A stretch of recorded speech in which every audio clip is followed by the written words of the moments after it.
CommonSensei here, and welcome back to another episode of the I'm Just Saying video podcast, where I serve as your tour guide through this minefield of liberal idiocy, stupidity, and ridiculousness.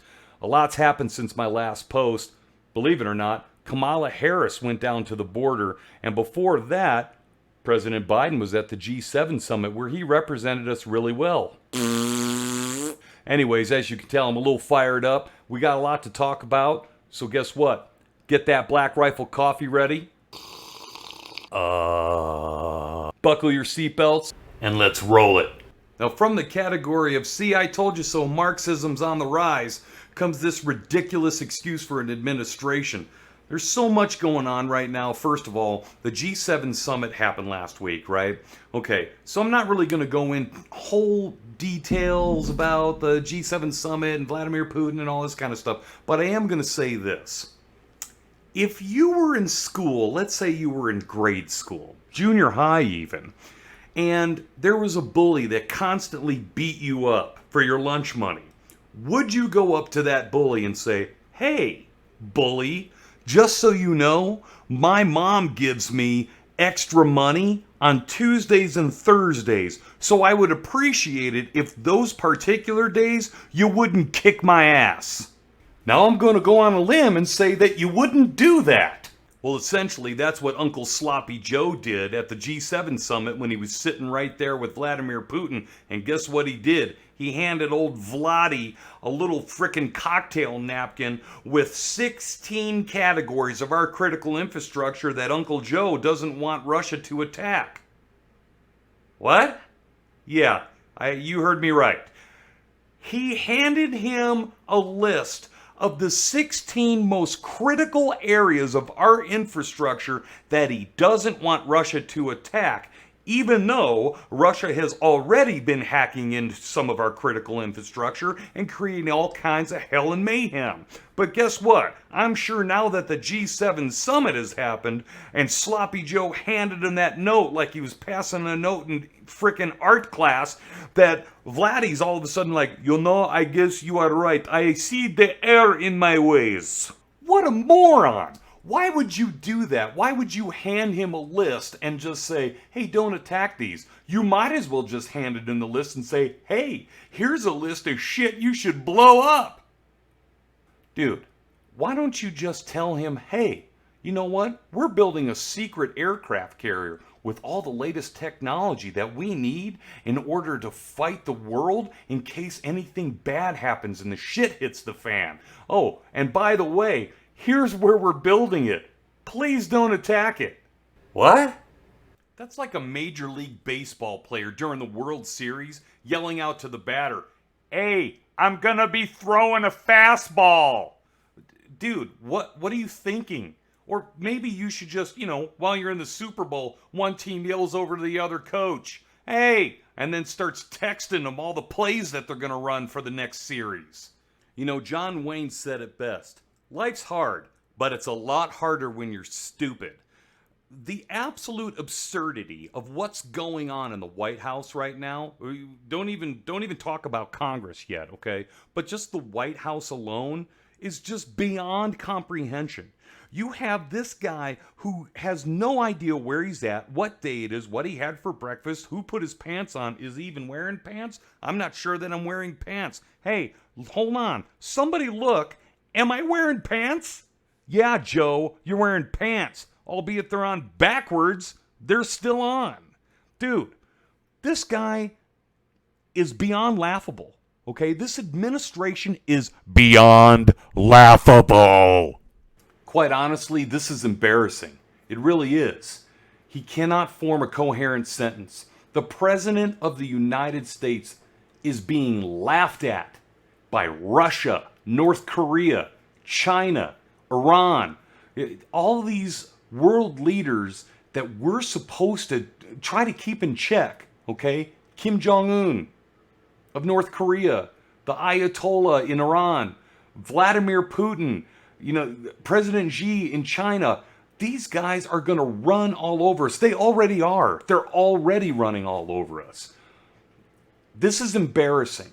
It's humiliating. The United States, we look weak in front of all these other countries. Because to be quite honest with you, right now, we are weak. We even have the chairman of the Joint Chiefs of Staff saying that we should teach critical race theory in the military. No, we shouldn't. Absolutely not. We're supposed to be a symbol of strength, a symbol of freedom, a beacon for the rest of the world. And right now, we're not. We're not any of those. We're not a symbol of strength. Okay? When we have the Joint Chiefs of Staff taking orders from the President of the United States or whoever's pulling the strings and telling him to teach critical race theory instead of war fighting, we've got a problem. We have a serious problem. First of all, there is no room for politics in the military. And don't get me wrong, I understand there's a certain level of politics in the military, in law enforcement, in any governmental agency, you're going to have a certain level of politics. But we do not have the time, the inclination, nor do we have the room for this kind of politics in the military. You guys are supposed to be centering instruction on war fighting, okay? Not political agendas.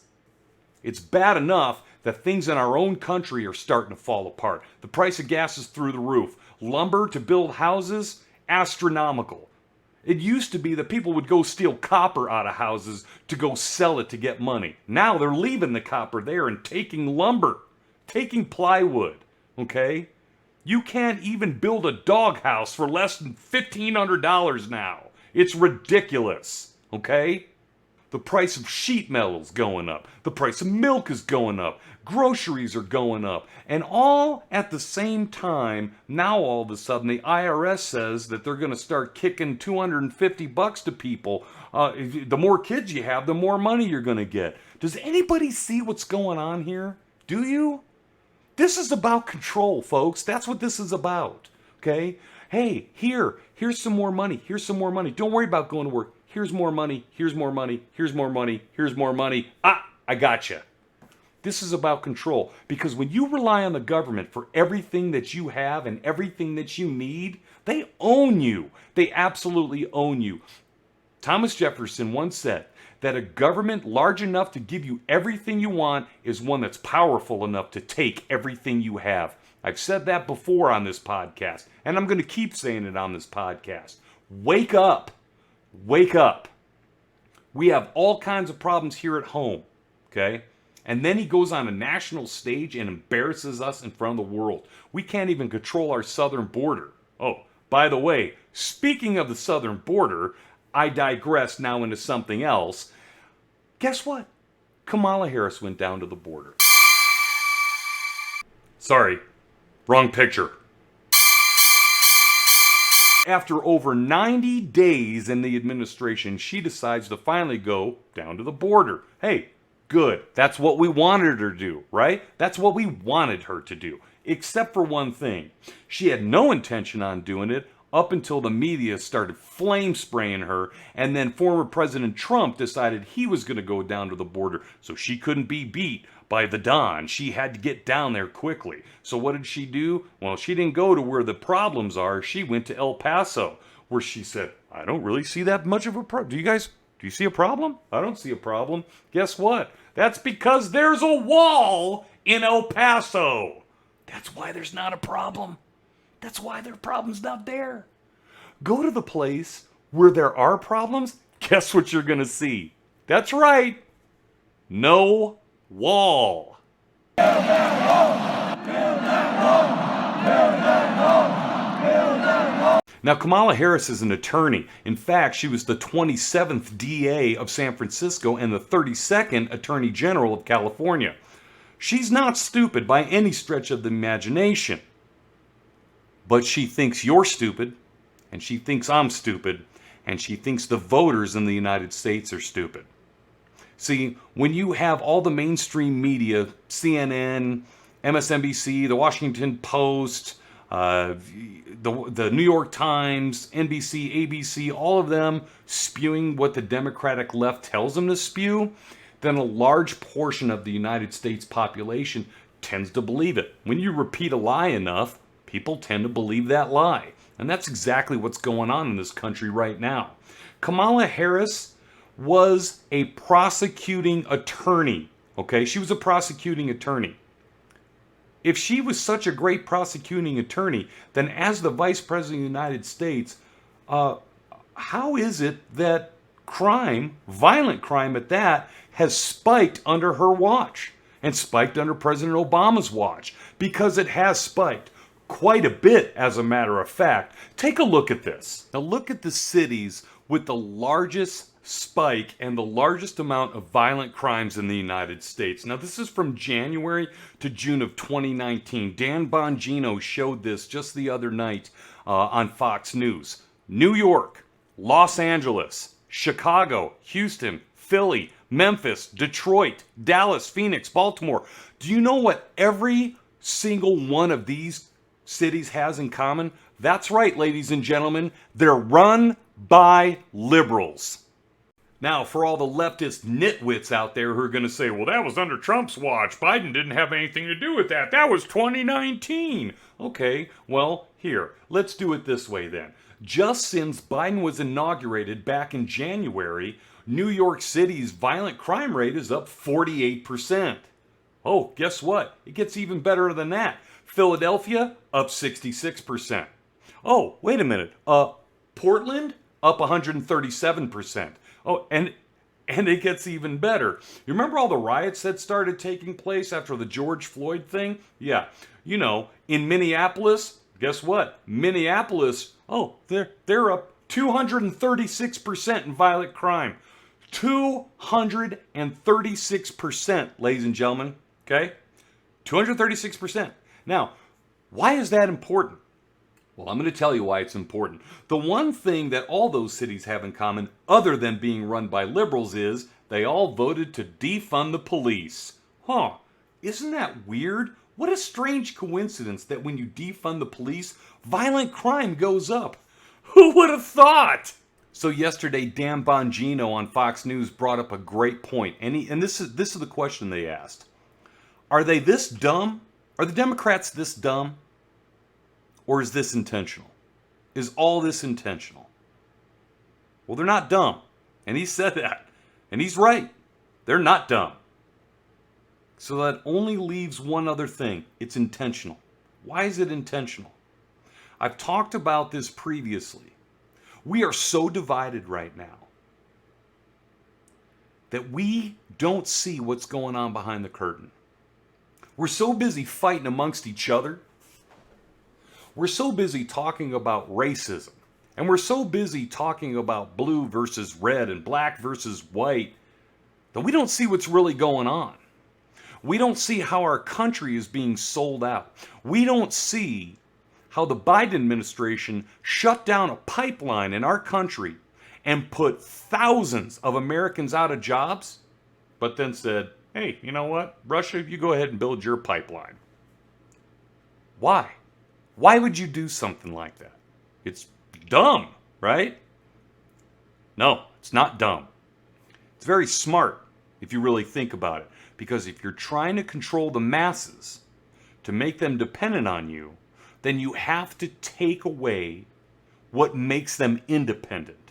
And what makes people in this country independent is work, is a strong economy, is people who are united together to make the country better, to make us stronger. If you can break that, if you can break the American will, then you own us. And that's what's going on right now. This is a fight for our soul as a nation. This is a battle for who we are. And right now, we're losing. And Marxism is winning. Socialism is winning. I caution you. Don't let it get too far. We need to come together. We need to unite as a people, as a nation, and stop the hostile takeover of what's going on in this country right now. It is a hostile takeover. Your rights are dwindling. Our rights are dwindling. They're being taken away slowly, piece by piece by piece. Our nation's being weakened. You want to know a little bit about how Marxism truly is starting to rise in the United States? You need to check out a guy named Mark Levin. Okay? I'm not paid any money to mention Mark Levin on this podcast. In fact, I don't make any money on this podcast at all. I don't have advertisers. I don't have sponsors. I mentioned Black Rifle Coffee. That's just because I like their coffee. But you need to check out Mark Levin on the radio. You need to check him out on Fox News. This guy has it together. He knows what he's talking about. Probably more than anyone I've ever seen. Dan Bongino speaks the truth. You need to check him out. Don't believe the things that I'm telling you. Check it out for yourself. You know, I had a conversation with somebody, a family member, just the other day. And I gave him a bunch of statistics. I gave him a bunch of numbers. And I told him, I said, don't believe me. Don't take my word for it. Go research it. Check it out for yourself. Because once you see that the numbers that I'm giving you are completely accurate, then you're going to see for yourself what's really going on. Stop being spoon-fed information and go check it out for yourselves. This is our nation. It's one nation under God, indivisible, with liberty and justice for all. But if we allow them to divide us, it's all going to fall, and none of it's going to matter. Look to your left, look to your right, look in front of you and behind you, and find the people who are like-minded. Get together and educate the ones who aren't. Hey, I appreciate you checking out this episode of the I'm Just Saying video podcast, because guess what? I'm just saying. Anyways, hey, click that subscribe button. It's right about there. Okay? It's red, says subscribe. Click that. The more subscribers I get, the more people can pass that word, and I really appreciate it. Again, I don't make any money here, but check me out on Twitter and check me out on Facebook and Instagram. Spread the word. Patriots, it's time to unite. It's time to spread the word. And it's time to remember how this country was founded as the Constitution. I'm the CommonSensei. Thanks again for tuning in. We'll see you next time.